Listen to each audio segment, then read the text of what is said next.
Ihmislaji kiehtoo mua, ovat juuri itseään. Pystyisitkö poni pieni työntää kärry eteenpäin? Lyyrä on mun instrumentti, ihmisten on kitaraa.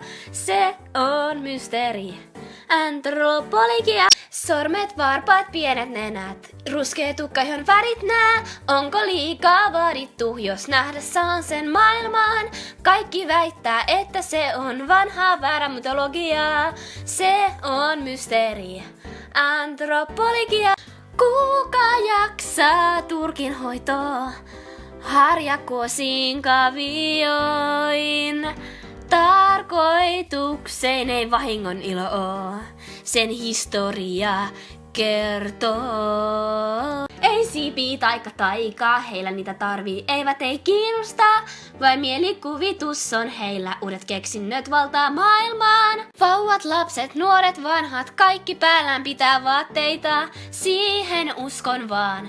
Antropologia. Albert Einstein, Cleopatra, William Shakespeare, Elton John, Michael Phelps, Barack Obama. Kuka kiistää heidän eloaan? Ehkä hekin meistä pitämäksi pukeutuvat koneissaan. Siihen uskon vaan. Antropologia. No, onhan heillä taistelunsa. Ei kukaan oo täydellinen. Silti tahdon opiskella, mitä ikinä tahdonkaan. Minun ei tarvii pelleillä enää, voin seistä kahdella jalallain. Taikavoimani voin vaihtaa parilliseen jalkoja. Nappaa kamerat, zoomaa tänne, susikki tammas on nyt ihminen. Tää on kohtaloin. Antropologia. Shh.